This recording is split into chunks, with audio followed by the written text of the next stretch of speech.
All right, good afternoon. Good afternoon. In the last 5 years, esports has completely exploded.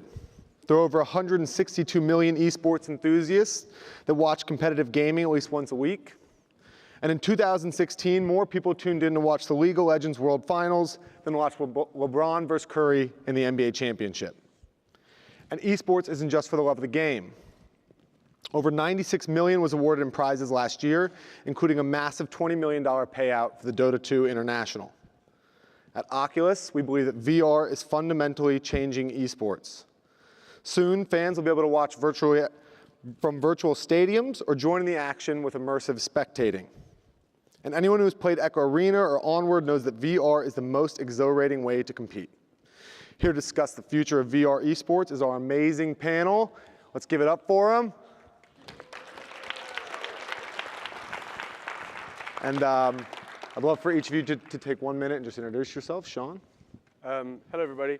My name's Sean Charles. I work for the ESL, or the Electronic Sports League, probably the largest and oldest producer of esports leagues and content globally. Within the ESL, I look after our relationships for publishers and developers, so people that are actually making and publishing games. And then all the way from our studio in Australia to India to Germany to all the way in Burbank, where I'm based, we try to foster and develop those relationships to help those people be able to take their games and actually bring those games into the space of esports, find its audience, and hopefully take it into the large stadium events we do all around the world, where hundreds of thousands of kids turn up to see the games live, but then millions upon millions tune in around the world to actually watch it and cheer on. Wow. Yeah, what he said. Yeah, that was, my name is, that's funny, Jace Fox. Jace Fox, that's close. All right, no, it's Jace Hall. I come from the video game space. I have a video game development background. I founded a company called Monolith Productions back in '94. It's still around today. Cool. And then ran Warner Brothers Interactive Entertainment, and now found myself as a partner in Vision Venture Partners, which has stakes in esports entities.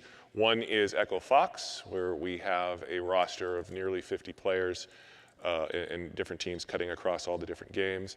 Another is in a company called Twin Galaxies, which deals with video game player achievement, authentication, verification, world records, and recently getting into the league business, much like ESL. Oh, so that's what that's me. That's what great. I do. So. Thanks, Jace. My name is Frank Soqui. I work for Intel Corporation. I'm the general manager for virtual reality there. A lot of what we're doing, of course, has got to go with our platform and our technologies, whether it's CPU or graphics or storage or WiGig and things like that. We're trying to bring a bigger and better experience to what's going on in virtual reality, not just in gaming, but in other segments as well. And then we strongly partner with people to get that to happen, because we know we can't, as amazing as technology can be, you can't do it by yourself. You need content, you need hardware partners, you need people that are partnering with us, like on Intel Extreme Masters, so thanks a ton for that. And then we need visionaries pointing the way on where we got to go invest and what we should be focusing on. So I feel pretty honored to be in a panel like this. Thanks a ton. Awesome. So, I gave that awesome slide about how huge esports is, but I want to start with Sean. Sean, if esports is so massive, if it's bigger than LeBron and Curry, why, when I talk to my mom about it, or the average person, they have no idea what I'm talking about?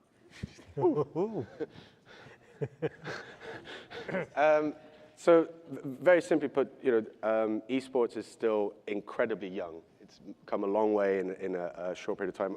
The company that I work for, ESL, obviously founded back in '97, but has come a huge distance in that time. But let's say as crude as it sounds, the buying audience that for most case in points are buying commercials during an NFL, where a lot of, let's say, airtime is spent, that moment hasn't jumped yet. We're there. Mercedes-Benz is now, a massive sponsor across different areas of, for example, ESL1 Hamburg coming up here. as that becomes more commonplace, you will see that visibility. E-League's partnership with Buffalo Wild Wings, is a game changer. We're seeing that movement step. Case in point, a year ago, there wasn't really esports at Oculus Connect 3. Now we're a year later. It feels like a lot's happened because a lot has happened. A year from now, it'll be that way. We're still making those steps. The person who is making the decisions of how the future is shaped in terms of where there's monetary spending, whether the decision to how to run a league, whether the investment on hardware, all of that person is probably now 30 years old. And the person who's doing the job 2 years ago perhaps wasn't aware of the phenomenon that is Twitch. I always make the very simple analogy. If you walk out on the street and you grab somebody, if that person is, let's say, 40 and above, they're probably not going to be very familiar with streaming platforms, Twitch, Hulu, whatever. They've heard about it, they've been introduced to it, but it's not their bread and butter. If you take somebody who's 14 and below, that's probably all they know, and they think everything else is a little bit archaic and weird, and why would I click through channels? We're sitting somewhere in between those two. Okay, I'll add to what he said, which is this.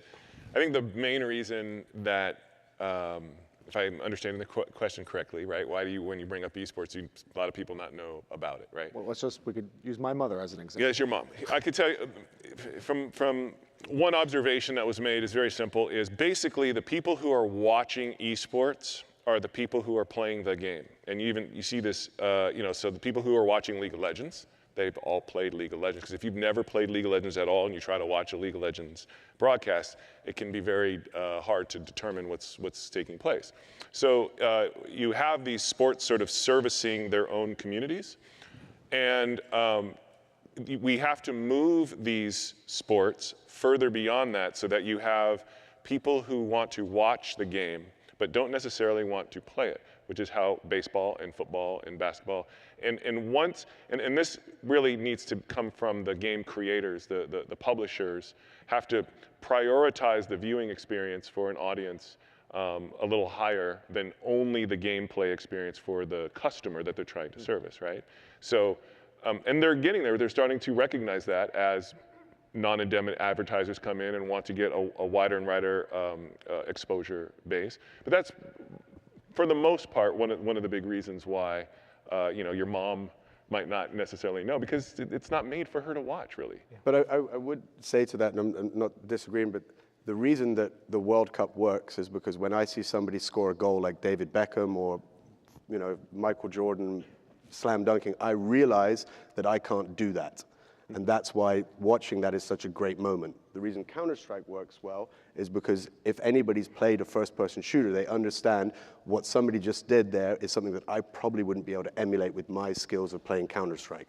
And to translate that, we need a lot of people playing video games, which we have, but we need them to be in positions where they can manipulate how that moves forward.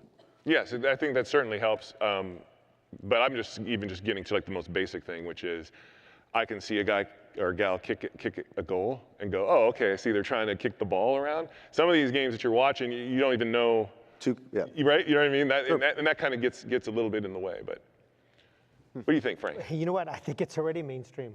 It's a demographic thing. It's sort of a trick question to me when you ask, when is it going to become mainstream? I think it is by millennials, by the people that play games. It already is. If you measure it by, at the last World Championship, over 2 days, we had 170,000, 173,000 people physically attended. How many people physically attended Super Bowl?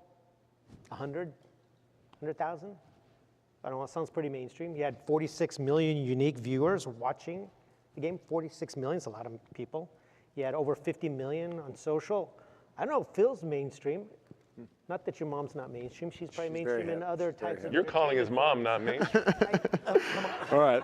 Your mom's not mainstream. Poor mother is dying right now. It starts in one place, and to your point, once it goes beyond the player advocacy and becomes also an entertainment form, then you'll see it go even broader than it is in current mainstream. But then to come back to the question, I don't want to dwell on it too long. What's needed to make that become something that everybody agrees? Because I think we all agree, sitting up here, and I'm sure a show of hands, people agree that it is there.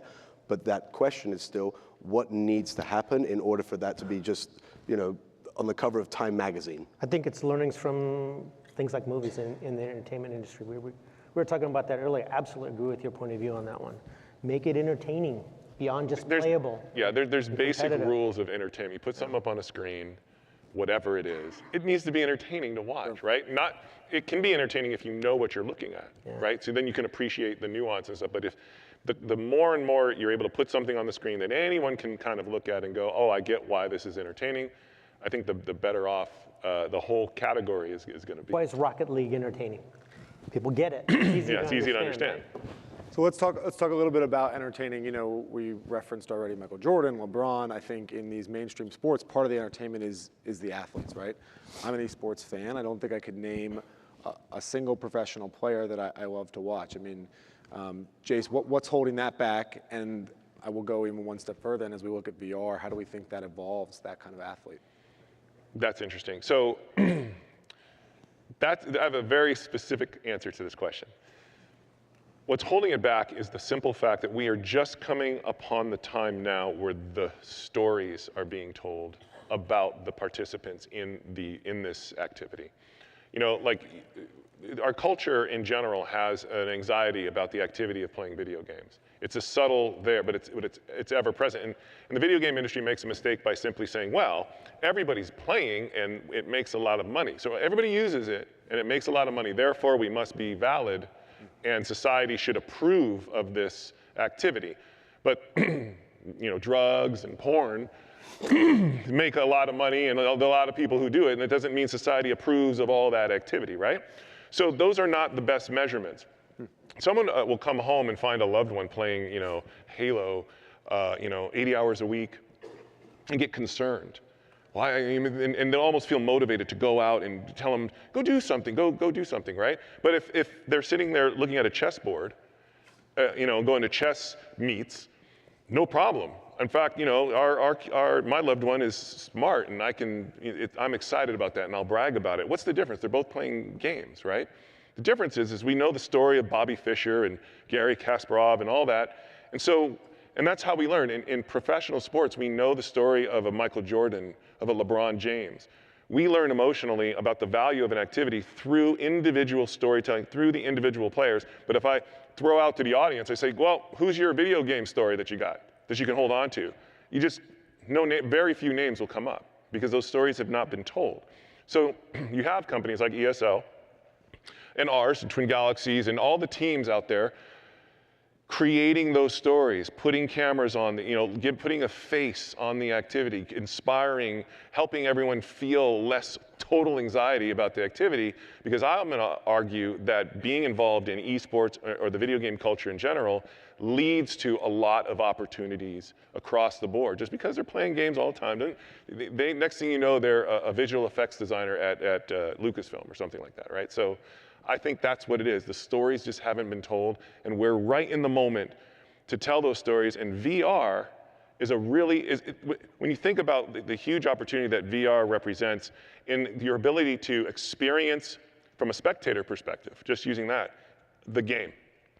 To be able to get in the middle of a League of Legends match or a football match, whatever, and see it, it allows you to begin to tell those stories from a very granular, personal, emotional, because VR definitely has an emotional impact, probably more so than just staring at your screen. At least that's been my experience. You just, especially like you come up to a ledge and you look over, you feel it, right? So I think technology like VR is absolutely going to play a role in helping these stories to be told uniquely, and it's going to create a lot of opportunities for developers to identify those spots, to really be involved in esports. Because right now it's just a wide open set of opportunities. It's pretty. I think the other thing it does, it puts the control of that storytelling also in the hands of the players themselves. Because you have streaming and you have Twitch, and there's all kinds of ways for individual players between matches or even during matches to be able to connect with their audience and tell them a story and be asked a story. I mean, yeah, you're gonna have people kind of trolling you and asking you some weird stuff, but you can respond to any of that the way you want. You can start telling your own story that way. And I think that's something that, you could have LeBron James go online and, do a Twitter feed, but it's not the same thing as the players are already fundamentally inside of a medium and an architecture that allows them to start doing that themselves, as well as the leagues and the teams doing that. I would just add to that, there's obviously just the business element of it. I mean, we've just agreed 4 original content programs together to be featured on Hulu, and those come from a place of them saying, is there enough appetite for this content? Those are all around telling the stories of those individual players.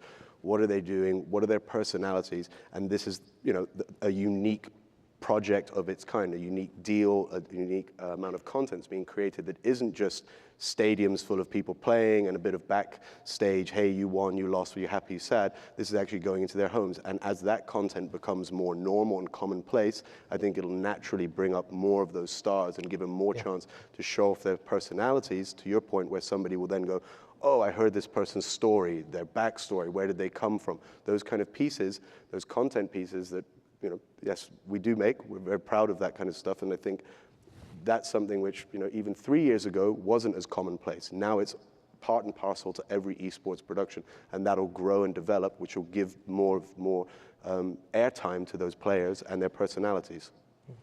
I think your audience is going to be part of that too. Not only can the players tell their story and the league set them up for that, people who play their games with their friends online, they're talking about it all the time, right? We talked about 5 minutes of fame. We're talking about hours and hours of fame now for individuals who are willing to go out and tell a story about what they do. They don't even have to be good players. Sometimes a lousy player is the one that's attracting all the attention. Yeah, the super short answer is the biggest opportunity in esports is content. We're making entertainment. That's what this is. It's just, and so, we have, one of the companies that we have is called Vision Entertainment, and it has just a whole division dedicated to telling stories on a personal level, television class about the video game culture, the players within it, the organizations that are involved in, and so VR gaming, VR, I can't wait until there's the VR stream, right? You're watching the Twitch stream? No, I'm watching the VR stream. I want to get in, I want to walk around and see what's going on in there. Like, I'm very excited about that idea. Yeah, let's talk a little bit about spectating. Jace, you talked about how spectating is crucial and developers need to build from the ground up. Frank, can you talk a little bit about how you think spectating is going to evolve in VR critical. And what it's going to do for it? Yeah, critical. I think I like the part of it where the audience controls the point of view they want to have. So many times you're watching anything that's broadcast, even if it's an esports broadcast, it's getting served up the way the broadcaster wants to serve it up. It's not served up the way you want to experience it. And we're starting to see more and more of that control being given in the hands of the audience with technologies like Sliver TV, the emerging technologies around V-Real. Intel's already invested. We have True VR. It gives you the sporting view from any angle you want and replay it how many times you want and zoom in, zoom out. You can feel like you're on the floor. Anytime you give the audience the ability to control their experience and not just experience the way I'm serving it up to you, I think you're going to attract attention because they feel like I can see it the way I want. I can zoom in and be in places I could never be before. Right? I don't have to just buy the 50-yard line ticket anymore. Matter of fact, I don't have to travel to Orlando to see it. I can see it remotely from any angle. I think that's hypercritical. And then the way I go talk to my friends while I'm in that experience is going to be a lot. How many times you sat next to somebody at a game and say, "Did you see that?" I mean, some of us. You're a big guy, dude. Yeah, but how many times you want to go interact with your pals, right? Your friends. That's the other part of what's emerging in that. But I think in general, video games and esports productions lend themselves very well to that because of the way we monetize. If you think of a Beyonce concert, Beyonce wants you to come and buy a ticket to her concert. She doesn't want to let you wander around the stadium without buying that ticket. Esports is already a freemium model that all I need to do is start up my Twitch player and I'm already spectating in there. So the idea of jumping to let people have that experience is quite a short step. Well, there's free to play. Just take games like there's free to play, and then you can buy in-game goodies. There's free to view from certain angles, but you want to be behind Medios and Cloud9, maybe it's 99 cents. Would you pay for that? How many people would pay to see that? Absolutely. Just those things are very easy concepts to build in the technology that's available today. So I want to ask, we're talking a little bit about economics, and I'd love to talk a little bit more about economics at a team level. Jace, when you look at a game or a league, how do you make the decision whether you deploy EchoFox there, whether you build a team? What brings you in? And obviously in the context of VR, what will get you to come bring EchoFox into VR?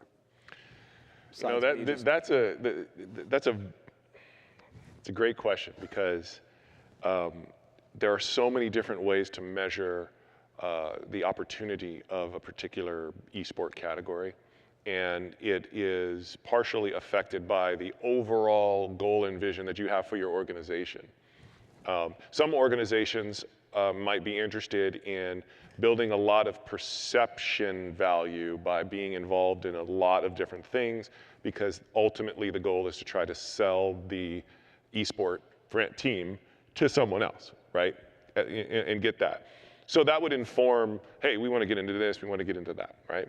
A lot of what we've found that we do over at EchoFox is we really look at how the actual economics of operating within a league. How much does it cost? How much do players typically make? What's been the trajectory of player salaries? Is there enough of a competitive base? And then we look at that. Then we also look at what sort of endemic advertising sponsor opportunities might exist within there. Sometimes you'll have a developer that wants to help subsidize a team to help get things going. Sometimes you'll have headphone manufacturers or whatever who has a deal with the developer who wants to. So a lot of that stuff goes into it. We also look at the state of the viewership for that particular title, depending on where it is in its evolution as a sport. We'll talk to the developer and see what their plans are. But there hasn't been sort of, because we're in such an emerging category, there hasn't been sort of like the standard way to make the standard decision about the standard thing. You look at something like VR esports and you go, okay, everyone in this room will agree that VR esports is going to be a thing. It's not going away. It's only going to become more and more of a thing. All right, so what's the right pacing as an organization, as a team organization, to get involved with it? And what are those reasons? So in some cases, it might make sense just to be involved just so that you are learning the technology and learning the nuance of such a new category, right? Like just right out of the gate. In other cases, you might want to take a wait and see, attitude to really see what's going to vet out. You've got people putting things on their head. Are they going to adjust to it? Or is VR esports more of a destination thing, where you're going to go places and it's going to be local and you have cities competing with each other because it's such a hard. All of that has to just get factored in, because let me tell you, it's not cheap to house and have teams, and at least at the level that EchoFox does it. We really want to take care of the players, build longevity for their careers. A lot of times, just because they're good at one video game doesn't mean they're not good at another. You want to make sure you're capturing that value and move them in to that. There's going to be some really unique skill sets involved player-wise with VR that won't exist with other types of gaming, right? The closest thing that I've even seen to like VR type skill sets is drone racing, right? Where they're putting on, they have to sort of navigate through an environment. But even then, so this is actually a very exciting category to be part of and to observe. So that's my long-winded answer. We like it because we think it's going to bring a lot more new users into the playing arena. I'm not sure somebody who plays CSGO, who's got nice muscle memory for a keyboard and mouse, who loves that game, is going to all of a sudden convert and extend to go play a VR game. I mean, how many times have you seen a golfer become a basketball player or a baseball player? Very rarely do you see crossover athletes because they love what they're doing. So I think what VR is going to do, except for the enthusiasts who are going to try everything, we love those guys. They always buy the best equipment. You're going to see a whole new class of people who have not been involved in esports before because they felt they couldn't be that kind of keyboard mouse kind of competitor, and they have a different perspective on a flat screen game than something that's really immersive, that's more adventure and interactive than keyboard mouse. So I'm excited about it because what we're doing is we're expanding the universe of what's happening in esports to a whole new set of players. And I would submit, because a lot of the technology developments, people that probably couldn't play current esports will be able to play VR esports because of the control mechanisms that you have and potentially can have in the game, whether it's eye control or voice control or gesture. Very completely different type interactivity there. I want to see a game that plays completely on people's phobias. Because in VR, you really can get to that, right? So, you get people who are afraid of spiders, right? And or people afraid of heights, because I was watching people, that can be pretty competitive. Gamify it. Yes, you gamify fear factor or something. That's dark. All right, I like it. Sean, I'm going to ask you a tough one. Yes. Frank talked about expanding the community. We're going to get to a broader space, and I think one of Oculus's focus is on diversity. So how do we build, now that we're starting VR esports, from a ground up, how do we start it from a place of inclusion and diversity? Show of hands, how many women do we have in the audience here? All right. Congratulations, you're already bucking the trend right there. I think it's like anything. It's something that started from a particular, let's say, niche and has now grown to something that's so massive. It's just a matter of time. And the elements that we do with things like the AnyKey initiative or the Intel Challenge, where we're opening that up and giving that opportunity to show that gaming is all-inclusive is what we need to do. But beyond that, we have so many people that are present and have, let's say, really strong positions within gaming that we probably need to spend more time telling their story. And as we do that and as we show those players, Miss Harvey, perfect example, just absolutely one of the greatest people, great gamer. As that person has more exposure, then there will be the next wave. And in esports and ESL, we always talk about generations because it takes time. It is an iterative process. It's not going to be overnight. There is no esports tap, much as I wish there was. As that person or persons gets more exposure, that means the next generation will be looking, and where a 7-year-old girl might look at Mrs. Clinton and say, that's where I want to be, might now look at Miss Harvey and say, that's where I want to be. And as that generational thing happens, there will be more that enter in, because already now we see at IEM Katowice, we partnered with Gillette there, and silly little anecdote, they were handing out razor blades, Gillette shavy things, whatever. Obviously I didn't use one. And they were completely blown away by the demographic that was there, because they only brought the male razor blades. But when they were there, they said to us afterwards in one of the debriefs, postmortems, whatever, said we should have brought their Venus line, because they said they were absolutely stunned that it was almost 40-60 in the ratio. And I think that's a sign to it. So I would say we're already on that step, but we need to, everybody, make sure that we keep promoting that and showing that element, which we're doing. So it's time. It's time. I think Intel looks at it from a couple of different angles. One is we're very strongly promoting women developers in gaming environments, right? We want to see more diversity in terms of the game creation and participation on that side of things. We sponsor, you have to be willing to put your money where your mouth is, so we sponsor women's sports teams. But I would submit, we almost get away from this men and women's sports teams. They're not lifting weights. I mean, why aren't the teams more integrated, right? I want to see diversity within teams. This men's team and women's teams almost seems like it's a false division, right? It's a carryover from real sports. It has no place in esports, right? Esports to me is a great leveler. Anybody can play, whether you're physically, challenged, whether you're a woman or you're a man, black, white, it doesn't matter. As a matter of fact, I would say online, it probably matters the least, because you can take on any persona you want. Shouldn't matter if you're an old guy like me playing either, but you can take on personas. All people care about is, are you interesting and can you play the friggin' game? Even your non-mainstream mom can play. Totally. She's good. I bet you could with some of the VR stuff, right? We actually, we have some great co-ed teams playing tonight, so that'll be exciting to see how they stack up. So let's kind of finish on a technology one, and then we'll start taking some questions. VR is in a state today, but I think Jason Rubin did a great job this morning of kind of level setting. We've only been in the market for 2 years. Touch has been out for less than a year. I'll ask you, Frank, where are we headed in VR esports as we look down 2 years, 5 years, 10 years? What are the technology advances we should be thinking about, and what does VR esports of the future look like? Right, so if you fundamentally believe that VR is about being more immersive and interactive, then that's the kind of the technology categories I'll bring out, right?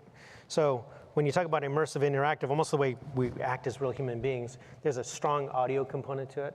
What we hear is the positional audio, more advancements in that. More advancements in my voice activation control. Could even talk about voice translation, because I want to talk to the other team members and give them crap. Is that a safe word? Right? Yeah. Give them crap. Safe word. About what's going on online, right? My son was playing a game one day, and I said, and there were some drops there, and the guys were handing them out, and I said, it was a Korean team. I said, tell them kamsahamnida. Well, if he said thank you in a translated form, that'd be another one. We talk about haptics, right? Feedback from in the game. Do I feel like I'm being shot, or I tap you because I'm collaboratively playing? But I want to see bidirectional haptics evolve. So the game adjusts to how I'm reacting to it. If my heart rate's going way up high, maybe there's less zombies. If my heart rate's not high at all, maybe I just overwhelm you and I get you excited into that state of being where you feel like you're interactive, immersive. And eye tracking control, I think because of the way you look and blink, I've already seen some early advances in eye tracking and control. I like that a ton. And then you extend that to people who are physically challenged. Maybe I can play the game and I don't have to be as physically able. But because of voice and eye tracking control, we're inviting more people into the realm of esports. So that's how I see it, right? Just being more inclusive because of the way it can react to me and how I can react to that environment and the players in it. Awesome. Sean, same question. Where are we going? 10 years, what does the VR Challenger League look like in 10 years? I mean, bigger, larger, more incumbent, more players all over the globe. Look, I said it before, a year ago, there was literally nothing in VR esports. And now we are a year later, from the first conversations that we had here at OC3, a year later, and I would already argue, and I mean, I'd love to hear the other guys' opinions, we already have something very robust on the way. We're traveling to 4 in-person destinations to let people play, let people actually be there, broadcast that, turn that into content that can be watched by hundreds of thousands, millions from the comfort of their home to see where this is going. And then we're taking all those players to one destination at the Intel Extreme Masters World Championship where they're going to play each other and we're going to crown. For year one in any game, I would argue that's a pretty robust esports program. Pretty sweet, yeah. Year 2, if we just did that twice, I would already be happy. Year 3, 3 times. You can do the math, we'll be in 10 years. Obviously, we're very dependent on install base, on technology, on that movement, but I have the biggest faith in the good people at Oculus, good people at Intel to get that. You guys got No pressure. We do it every year, man. I'll ask you to make sure that we find that killer game. We've already got 2 games in the current VR Challenger League that I think are really, to your point, easy to understand why people are playing them, what's going on. And that hopefully will stimulate and excite everybody here that's a developer creating something to say, okay, what am I going to do to do that? A video game always needs one thing, find the fun. It needs to be fun to do it over again, whether it's one playthrough because it's a linear story, or if it's a game that you're repeating over and over again. Chess. Why is the chessboard never changes? The players don't change. The moves are the same moves, but you continue playing it because each time is unique. Yeah. We need that same thing for esports. There's a reason that people keep repeating into League of Legends. That map is the same map. It's not changing. You might change who you play with a hero. That same element will come, and that same, let's say, jump will happen in VR. In VR esports, when that happens, the sky's the limit. Right, you know what, to that specific example, I'd like to see the audience become part of the game. If the audience could become the zombie, the non-player characters in a game, to disrupt it, the way you disrupt a free throw at an NBA game, right? Because you're in the audience. Getting the audience to be actually part of the experience would also change up the game and keep it vital and new and interesting all the time. Great. Well, tonight, actually, you can come see all this in action. We're going to have our first VR esports event here at Oculus Connect. It's tonight at 6 o'clock. So if you're wondering when all this will become real, tonight it's actually going to happen. So I want to thank the panel. Round of applause for them. And the Very moderator. well done. We'll And the be at the moderator. back And of the the room moderator. and the moderator. Chris, yeah. Brilliant! Brilliant! And his mom. Sorry we didn't get to all the Chris's mom. questions. We will be in the back of the room if anyone has anyone at the end. And thank you all for coming. Oh, man. All right, man.